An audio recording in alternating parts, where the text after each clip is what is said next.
Welcome back to the Stuff or Whatever podcast. Welcome back to the channel. BQuanchi here.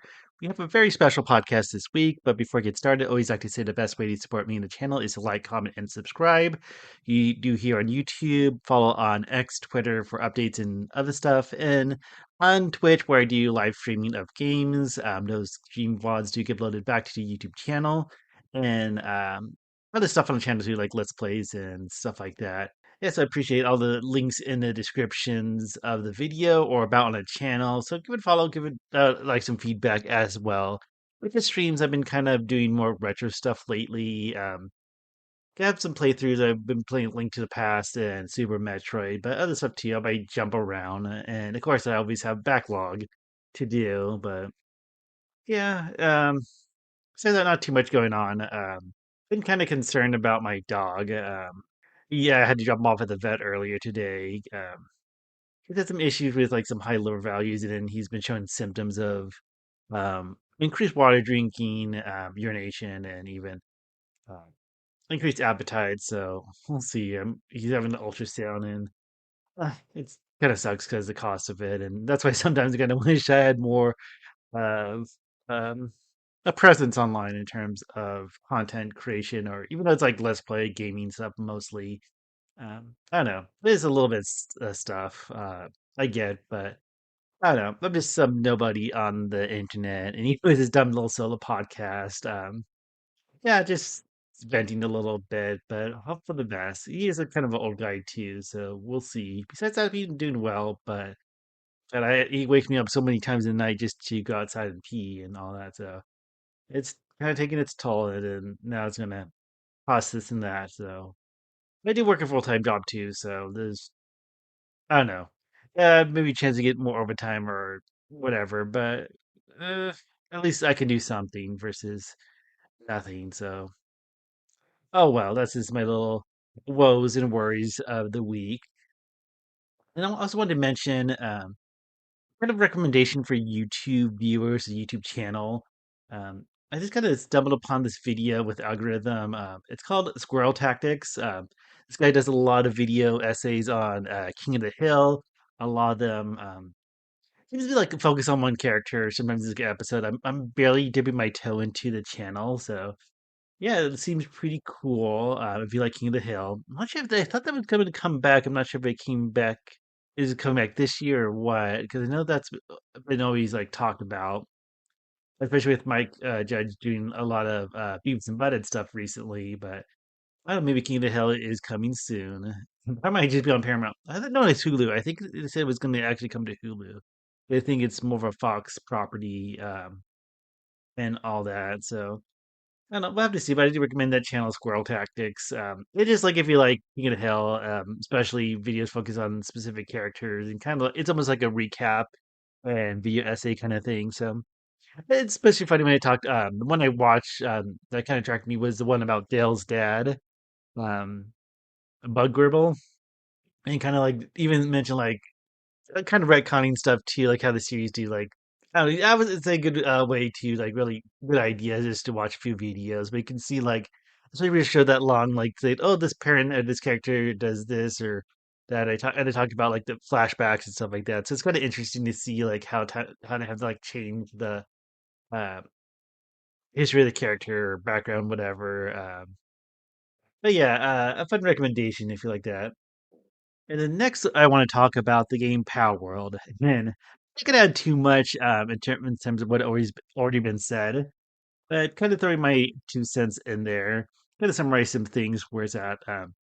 I haven't played it yet, but it's been crazy successful. So it feels weird just because you don't see that too often from like a game out of nowhere to be like this successful. But basically, it's a Pokemon with guns games and all that. I swear I seen like a trailer for it like maybe a year ago because it seems familiar. But I think someone else had made like a stupid shooting Pokemon game too that looks kind of good. I think if you like look up clips, but it actually features actual Pokemon models and stuff like that. But it's like kind of running it first person kind of thing. Um, I wasn't even sure if this was like real or what because I seen those Pokemon Snap videos. I think I'm not sure if there's actually like gameplay or just video, but people like make their own level. But it's based off the N64 game, and graphics and stuff like that. But they have like stuff like with like Halo ships and stuff like that. But they have like Pokemon not featured in that game or in later generations. Or they even had one where they have like Super Mario popping out of a pipe, but it ends up being Ditto kind of thing. But anyways, going back to Power World, it's really crazy that how successful it got just by itself. But of course, the big thing is that it's a lot of accusations or criticisms, whatever we want to call it, about it plagiarizing or copying Pokemon and all that. But it seems because it has like the monster taming mechanics. A lot of the models have a lot of similarities and all that, but there's been stuff that's been like debunked and all that. Like the first thing that was kind of like coming out was them using AI for the artwork, but apparently that got debunked. And it was like a little trending viral post on X um, about asset flipping that they just use models from Pokemon games and just kind of change them up just a little bit. It seems like those videos were fabricated in a way, um, kind of paint that narrative, and the person who did like hates how world, especially like hates the it promotes animal abuse, quote unquote, but that's kind of like their thinking. So it seems like acid flipping thing maybe not true. We'll just have to see. But yeah, there is a lot of similarities to the point that yeah, this morning I'm recording, Nintendo is looking into it. I'm sure a lot of people are bugging them and they're like looking into possibly their assets actually being used. It's kind of hard to say because there's so much, and anything in general, like whether it be like video games or cartoons or movies, animation, music, you see a lot of almost like knockoffs or just variations of something.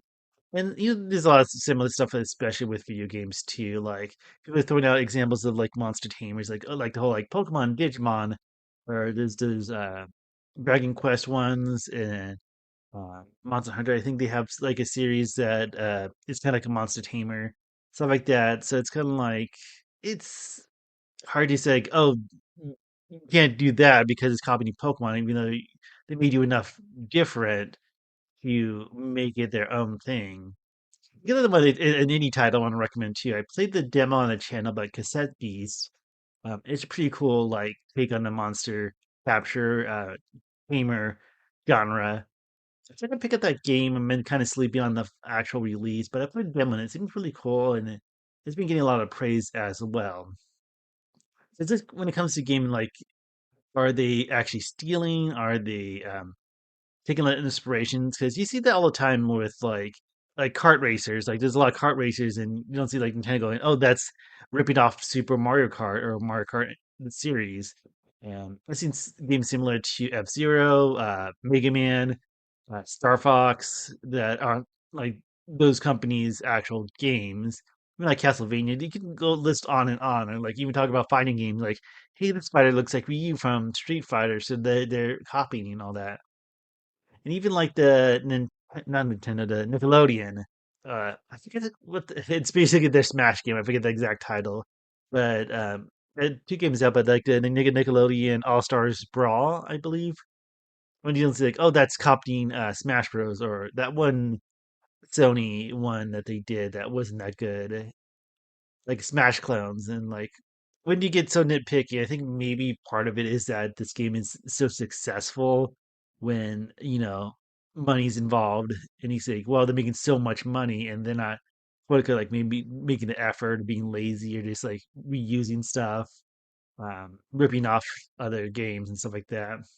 And there's also like the commentary about like Game Freak and big companies, it's like big AAA titles, like not doing much to make a good game. In a sense, it's very, subjective and all that. But, there's a lot of criticism with the Pokemon games, especially the recent ones that were released on Switch.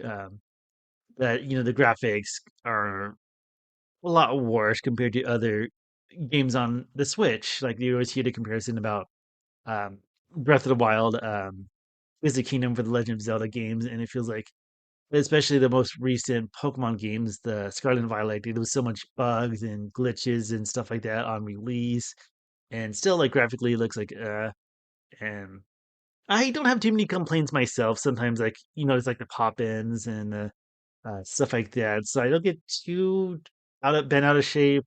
Even though I have my PC as well, so I'm not like just a Nintendo console gamer. But I do like the games. I do play the Pokemon games, but it would be nice to see them really step things up because it even felt kind of weird. I felt like um, Legends Arceus looked better than Pokemon Yeah, Scarlet Violet. I thought I was back tracking to Sword and Shield, but I feel like I don't know. It seems like things can get a little bit better, especially with how much money those games make. So it's like, hey, if there's more competition for these monster gaming games, like maybe Game Freak would actually step it up for how much money they make. All that. And it's an annoying thing too. Like they don't have the full Pokédex, all that. So you can't have all the Pokemon, even though some of the models are like in Sword and Shield, but you can't have them in Scarlet and Violet. Or then Let's Go Eevee or Pikachu, you can't get them in Scarlet and Violet, and so on and so on. So it's kind of annoying that you can't have all the Pokemon, even though there's other Switch games that do have them. Like, oh, you want to play with these ones on your team? Well, you had to play the Diamond and Pearl remakes because that's the only modern game that has them. So it gets a little bit annoying and kind of wish you'd like see them do more, especially when the fan base has high expectations, especially with the success that they have with the mainstream Pokemon games and stuff like that. So, be that in, I'm not sure if I haven't played Power World, and I'm not sure if I'm going to soon. From what I've seen, a lot of elements like the survival. I haven't played those other games too, by like Ark and Valheim. Um, I don't know. Maybe even someone like Minecraft, where you like build stuff and like a home base and stuff like that. So yeah, it feels like there's a lot of chores to it, which I'm not too big of a fan. But then again, I play a lot of Animal Crossing and New Day Harvest Moon, so it's like, although that's a huge difference with those games and monsters with guns and stuff like that. So it seems tempting, but it is getting a lot of press in a sense, free advertising even if it's criticizing it. So a lot of signal boosting going on with people criticizing Powerwall, but then a lot of people know about it. But yeah, I just think it's crazy that this game came, let's say, practically out of nowhere just to be this successful, like topping the charts on Steam and stuff like that in terms of sales and concurrent players and all that. So that's just my little stupid 2 cents on Power World, a game that I just think like every day on Twitter, like for the past since its release, you just keep see everyone is still talking about it and developments were like, oh, does it use AI? No, it didn't. Is it as it flipping? That may not be true because those examples were kind of miffed in a way to push that narrative. So we'll have to see. So the next thing I want to talk about on this podcast is an underpopulation problem or whatever. It's been kind of run around about. I've seen sometimes it posts online, like Elon Musk on X or Twitter, about. I think it's been a while, but it's like statistics about like how people are having less babies and stuff like that, and people like, hey, we want more babies and stuff like that. Like it's going to be an issue down the road, and I don't know. I always feel like it's very tone deaf when it's like millionaires, billionaires who round about it. Maybe some certain sides on the right side versus the left. I mean, not right and wrong, but left and right. Um, which was like, oh, have babies and stuff like that. Like, have families. We want families in America. That's America thing to do, the American dream. But it feels like it's a lot harder these days. I don't know, a lot of things going on, like with economy and this and that. But it's very easy for someone who, from the second they were born, they were in a place of privilege versus people who really struggle out there. And then we have to worry about bringing someone a new life in this world into their household, feeding it, clothing it, taking care when there's illness or uh, harm, like injuries or anything like that. And it's like, hey, like not like a Tamagotchi or a game where you can just like pop out a baby or pop out something you can care for and like, oh, it's just that easy. Or people who like probably privileged probably use like nannies or stuff like that. to take care of stuff. And again, you don't have to worry about like, hey, this child is gonna influence my spending, my income, this and that. I know there's like tax deductions and stuff like that too. I don't know too much about that. And a lot of people get by. Like I know the importance of having kids, and they have friends, as you get older, have their own kids and stuff like that. So I definitely see a huge value in it. But it's like when people say, "Oh, you gotta have kids," families and stuff like that, and like this also concerns like with down the road, like talking about like AI or technology, like replacing jobs or facing old jobs. Like, well, Elon Musk, you care about kids, but what about when the job market shrinks in certain areas because of technology or AI and all that? And then it even sucks like this day and age. Like you hear about like school shootings and stuff like that too. It's like, oh, imagine like raising a kid then when they turn like 8 or 10, they get shot to death because they just went to school. They just went to public school. That must be even devastating. But even thinking like the hospital bills during the pregnancy trimesters and stuff like that too, versus actually giving birth and then everything else. What if your baby's a mature birth and it had like maybe compromised health? What if it has health defects? What if it has some conditions and stuff like that too?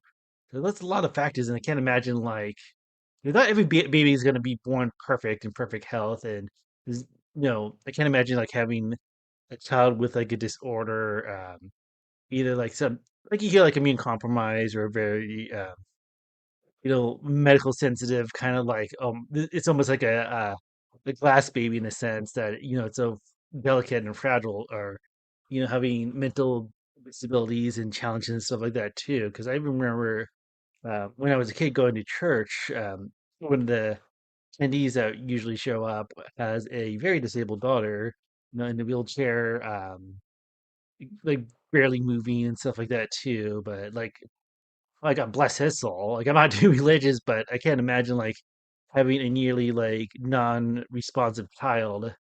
And like, oh, that's the cards are given and stuff like that too. Even then, like, I don't know if Elon Musk like helps his employees, like, hey, if you get if, you're a father or a mother, like, I'll pay for all expenses for conception to birth, to make sure your child is fully paid for. And so in terms of care, like that was saying like that, but it's like feels like it's easy for someone's like, oh, have babies and stuff like that, make sure that the population is good down the road. Like we don't want 10, 20 years later to have like underpopulation problems and stuff like that too. But it's also like crazy stuff too. Like coworkers at work, I remember like when school was starting, like it was like a huge headache of like making sure the kids can go to school, even especially having like kids of different ages, like, oh, this one goes to high school, this one's starting preschool, stuff like that. And like, it's just so like so much stress to even deal with. But I definitely see, I have nieces and nephews and stuff like that too, and again, friends that have kids, and I don't see me ever having kids myself. I don't think I'll have any issues with any accidents or unplanned pregnancies. But yeah, just my rant is mostly that, hey, it's easy for someone who's extremely rich, extremely comfortable, extremely privileged. She's like, hey, have kids, hey, it's a problem. Versus like, hey, sometimes having the kid is the problem. And unfortunately, we have the circumstances like it can turn your life upside down, planning how to take care of this kid, planning the financials of it. It's not just like some easy stuff, um, easy ordeal. I don't know. It's kind of weird, like have that mindset when you talk about a human life, but I don't know. And then again, you worry about what's the state of the country, the economy going to be down the road. Like, is the going to be less jobs? Is it going to be issues with gun control still being an issue? Then worry about the kid getting shot because they went to a shopping mall, went to a movie theater, went to school, and all that. Yeah, like I think just my thing is it feels very tone deaf and all that because especially with studying, not to get too political, but I feel like a lot of times with politics is more care about conception, more care about the fetus, more concerned about the living being before birth, and then after birth, like they don't give a shit. Like you hear like programs like for food or assistance like might possibly getting cut. So it's like, oh, you should have kids, you can't afford it. But then they're also echoing, hey, have kids, we need, bigger families or whatever. But I don't know, I just have my like small bubbles I can look at online, and I don't pay attention to everything, but it's like have kids, but once they're born, like, hey, you take care of that kid. It's your responsibility. Like, if you're having struggles and stuff like that, it's like fuck you. Yeah, but that's a little rant with like population and stuff like that. Like, I don't know. And where there's some little blue marble that's gonna explode into the sun someday. I don't know. Long before this life, so who couldn't really say for sure. Another thing I wanted to rant about is the idea of like filming people in public, especially workers and like fast food workers. Because I saw a video on X, like the drive-through, and I don't know, it really gets my gears. It really grinds my gears in a sense that these people just do the job, and people just like point a camera in the face just to hopefully get them to freak out, get angry, so they can have a viral clip, a viral moment that can trend on X or YouTube or TikTok or whatever. And I think if you film people just to get a reaction, you're a piece of garbage. I even think like I just like filmed somebody at a store and stuff like that too. Even with workers, it's like, hey, they're trying to like make a living, and you're being an asshole about it. And then here's my advice: like, uh, don't give people what they want. Like, don't get angry, don't overreact, don't yell and scream and stuff like that. If you yell and scream, that you're giving them exactly what they want. You're gonna give them that moment that they're gonna upload online. And even that shitty situation of being like a fast food worker, like if that trend goes viral, then you might get fired and stuff like that too. So I guess the less you react, which is easier to say than do when you're being pestered. But I can imagine if people do that, like if would stay in this drive-through and don't move until they have that reaction and stuff like that. I'm sure like management can like call the cops or something like that. But imagine like there's garbage people who would just sit in a drive-through pointing their phone at the employee for like 5, 10 minutes, just not being cooperative, just being a complete ass just because they want them to freak out on camera and all that. So I think if we do that, yeah, you're a piece of garbage. But let's live in a day and age. Like it's important to document stuff and film people if they're out of line, if they're like acting a fool or causing a ruckus, especially if it can cause damage to others. Or damage to property too, because sometimes I get guilty of seeing like those videos like crazy fights or some crazy clips, like even like with cars like hitting something or um all that. So I think it's important just to like document that in a sense that hey, we need to press charge. We got to hold this person accountable. So sometimes you just have to turn on your camera and film on your phone. So like don't cause a ruckus at like whatever fast food. I think what was it? There's something about like a Subway. Like the guy got pissed off that the Subway employee didn't cut the sandwich in half, the foot long, and so they like attacked them and stuff like that. That's like, all that crazy stuff. So, but I think like especially like fast food minimum wage workers or close to that, like don't be an ass. They're trying to do their job, make a living, all that. Don't point cameras in people's faces who don't want it. Again, it is important to keep people accountable if they like harass, hurt, cause damage and stuff like that too. But don't just whatever the person drive film them or cashier or whatever. Uh, I guess you can even use yeah. It's kind of debatable like those rude people like a Karen moment getting filmed and stuff like that too. But there's a fine line between harassing somebody and you know maybe filming something that needs to be filmed in case hey, if they need to press charges or follow up with the police versus like hey, did they cause property damage, did they cause any um, like assault anything like that. So yeah, don't film people just to be an asshole and trying to get a viral clip online. That's the message of my rant. Next thing I wanted to talk about in this podcast is the completionist, and I know it's been a kind of ongoing uh, controversy, I guess you can say. But I watched that. It's a longer video that Carl Jobs put out. It was him and Muda who've been doing a lot of the, I guess you can say, investigative work, or at least holding all the completionists accountable and stuff like that. With the his Indian Land charity and the Open Hand Foundation, who's supposed to donate to dementia research and all that. I can't remember. I know I talked about it a little bit in the past. Again, who's listening? So it doesn't matter too much. But the donation did finally, or a donation finally got made. There's a lot of like speculation or just the collective thought online is that, hey, there's a lot of money not accounted for that's not being donated, and what really happened and stuff like that too. From what I see, like even from like subreddits or responses online and stuff like that, it's still. I feel like it died down a lot. Like the completionist is uploading stuff again. Seeing, hearing there's a lot of dislikes. I know dislikes um, counts have been disabled, but there's always I want to call it um, things with the browser extensions or whatever that can show you the dislikes.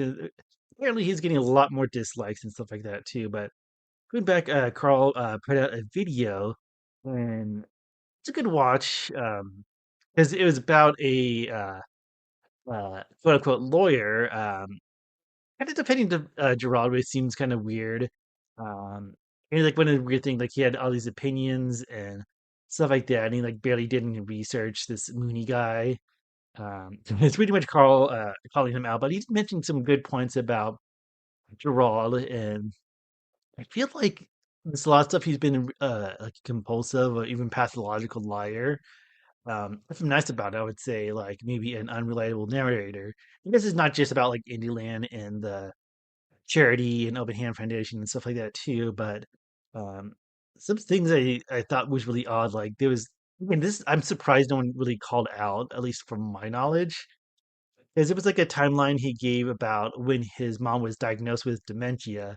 So I know he like been on guests on podcasts and did like legacy tour and stuff like that too, which pretty much like public speaking, or I don't know what you want to call it. I didn't care too much about it. But he was saying like, oh, his mom was diagnosed when he was 10 years old, and then others accounts he's 14 years old and just started high school, and that's just a weird discrepancy. I don't know if he was like trying to figure out what sounds like a better or more compelling story, if he was younger as 10 or just starting high school at 14 and all that. And he like even brags about, but I don't know if you can call it bragging, but it sounds like a brag that his mom is quote unquote like the longest living um, dementia patient, or the longest person who's since diagnosis. So like she's a survivor, kind of stuff like that too. But I'm not sure how accurate that is. So it just seems kind of bullshit to just call it what it is. Um, he also like talked about like, again, I think you need to watch the Carl video, but I think in like podcast, probably like an Indieland streams and stuff like that too. He was saying that like one of the major cause of death in dementia patients is starvation. And he's saying like they forget to eat and they die of starvation. And of course, video like you got to no, that's not true. Again, I'm not doing too much research. I'm just spouting out, echoing someone else who done more research. But also, that doesn't make sense with the starvation thing. Because that's just such a natural response. Like, hey, if you're hungry, you're gonna want to eat. Like, and I don't know too much about dementia. I'm gonna, be honest and say I'm probably an idiot about it in terms of my knowledge. But I can't imagine someone like starving to death unless they were really debilitated, like really couldn't function, anything like that.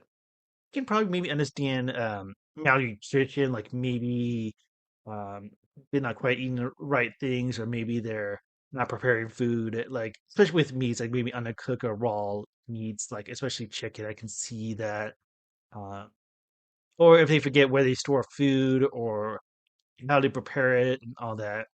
I feel like even those be cases where people with dementia are just left to their own devices, and I feel like if there's anyone diagnosed with dementia, it would have family some support. So it's not like, oh, grandma has dementia. We'll just leave her alone. Like, no, we're stepping in.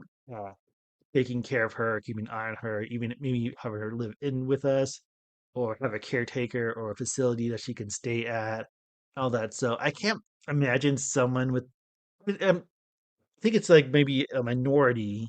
I can't imagine someone's dementia like starving to death or that being called a major cause, like that happening majorly. The only time I can really think is if it's just like a like gross negligence, like if someone just not checking in, maybe not even aware or having them see a doctor about diagnosis or um, like neglect from a caretaker or a assisted living facility, because unfortunately that does happen a lot with the elderly and stuff like that too. Um, but you mentioned like the medical stuff too that the major cause of death. So going back, I'm not sure why no one like called him out on that. They're like, no, that's not true. Then it's like dementia patients are majority of them are starving to death. When again, my I guess like calling bullshit on that is like, hey, I would honestly believe or have good faith that if these people are suffering, diagnosed with dementia, they do have a support system around them, like family to take care of them or make sure they're taken care of and the well-being. So that's why I call that's why I think that's major bullshit. It's funny, I mean, I don't pay attention too much like to completionist in terms of like podcasts he's been on or the legacy tour. But I guess there's been like contradicting stories about him being a Best Buy employee.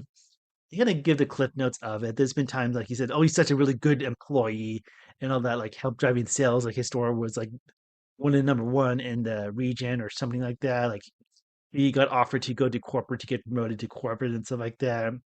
Then there's one story that Carl pointed out, and you can see in the video, is that he was telling a story about like when he was like helping someone check out, like his boss was getting on him about like not selling this, not upselling that, and stuff like that. And he pretty much tells his boss like "fuck you, I quit" kind of thing. So it's like if you're a really good employee, why is your boss hounding you like that, and why do you get mad and quit?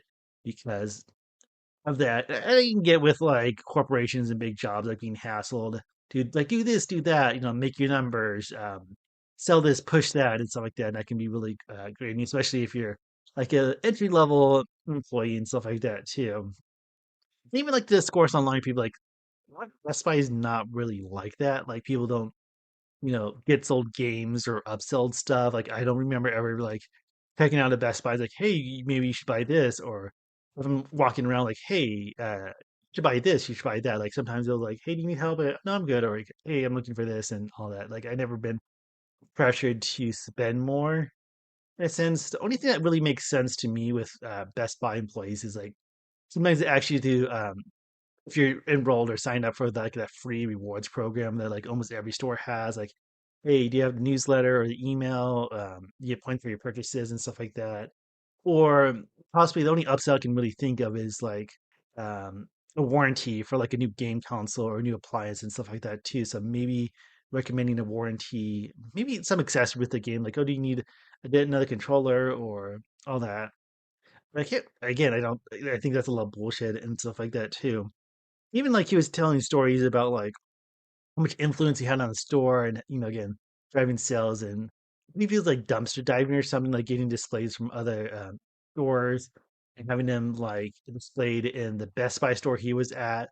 And that's another thing I've bullshit too, because at a job like especially big chains, big corporations, stuff like that, they don't care too much about entry level employees or small employees. Like I know they're really particular in a way too, like, hey, this store has to be set up like this. So I think if you brought any outside like materials for like a display, they would ask that like, no, that's not going up or anything like that. So I can't even imagine management being happy or even accepting. I think the most management would do like, oh, we'll listen to their ideas and stuff like that. Like we're not gonna do anything. We're not gonna listen to. We're not gonna implement that. But whatever, because I know there's like a lot of I guess you could say technicality or all that. Like things have to be done a specific way, has to be approved by corporate or so many levels and stuff like that too. So having a small employee having influence and able to make change, that's just seems extremely unlikely and bullshit in general. But that's just my thoughts. So I think this will be a good stopping point for the podcast this week. Not sure how no idea I keep saying that, but sometimes it's just helped to get some verbal diarrhea garbage out of my mouth and think out loud. Again, with the Palword, I'm not sure how I'm going to play that game. I know that's a hot button, so that kind of motivated me to talk a little bit more this week. But again, the best way to support me and the channel is to like, comment, and subscribe, which you can do on YouTube, on X, Twitter, and on Twitch. I have some ideas for like series of games to play on the channel versus Twitch and YouTube. I do kind of like the Let's Play uploads I do weekly. Not sure how often I'm gonna like team it up. Sometimes I'll do 2 week, but there's no feedback to the audience. It's kind of discouraging, but I'm having fun playing some of these games, and I've been really an itch of playing some older games too. So that's some ideas in the works, but we'll see. So yeah, thanks for watching. Y'all take care and have a good rest of your day. Bye.